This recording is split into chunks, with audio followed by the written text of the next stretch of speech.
आज के परिवेश में हम देख रहे हैं कि हमारे चारों ओर महाविनाश के बादल मंडरा रहे हैं।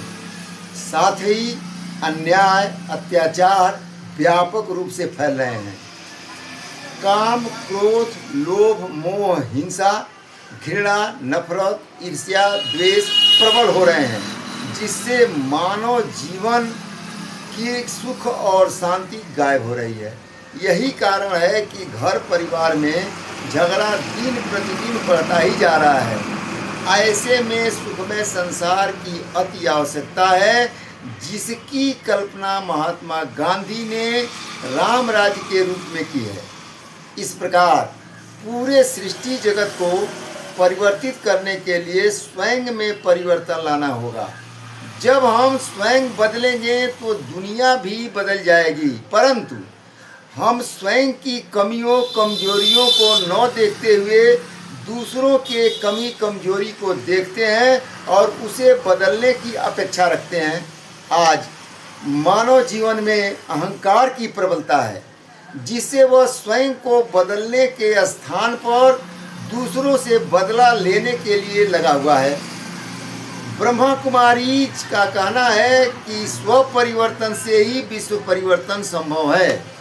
हमें किसी की बुराई न तो देखनी है, न सुननी है, न करनी है और न कहनी है, तथा साथ साथ सोचनी भी नहीं है। हम जो भी संकल्प करते हैं वह संकल्प बीज रूप होता है, वह एक दिन हमारे ही ऊपर आता है।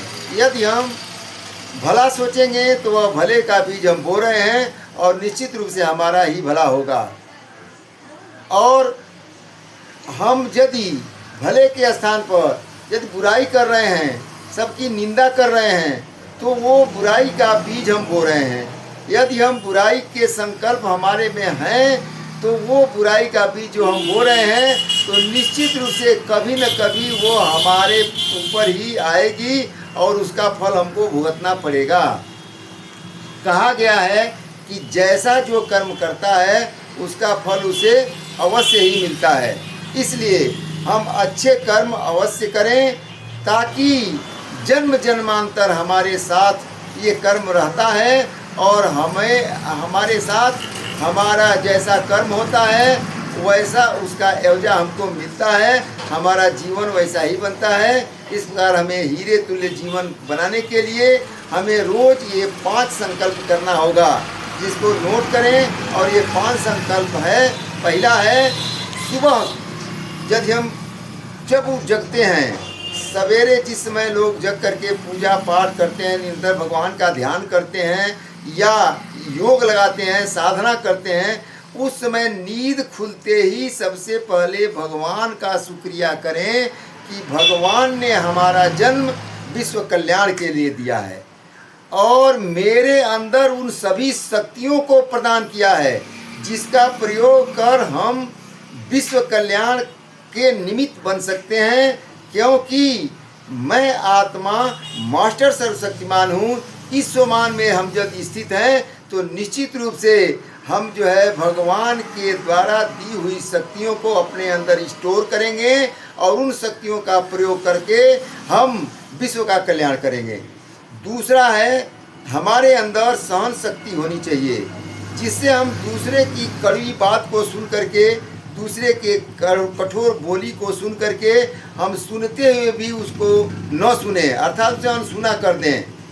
नहीं तो यदि हम उसमें उलझते हैं तो इसका विस्तार होता जाता है और उसका समेटना संभव जल्दी नहीं हो पाता है। तीसरा है, सभी के प्रति हमारी शुभ भावना शुभ कामना होनी चाहिए और अपने अंतर मन से सबके प्रति यदि हम शुभ भावना और शुभ कामना रखते हैं, निरंतर रखते हैं, तो इसका प्रकंपन पूरे विश्व में फैलता है। और चौथा है कि वाणी में हमारे नम्रता होनी चाहिए। कहा भी गया है कि कटु वचन सबसे बुरा, जारी करे तन छार, साधु वचन जल रूप है, बरसे अमृत धार। इस प्रकार हमारे वाणी में नम्रता है, हमारा चाल चलन नम्र है, तो वो चलन और चेहरे से ही प्रत्यक्ष हो जाता है। 5वां आखिरी संकल्प है, क्षमाशीलता का गुण हमें होना चाहिए। किसी की गलती को क्षमा करने की शक्ति मेरे अंदर है तो निश्चित रूप से हम उस गलती को क्षमा करेंगे तथा क्षमा करने के साथ साथ मनसा सेवा द्वारा उसे सुधारने का प्रयत्न करेंगे।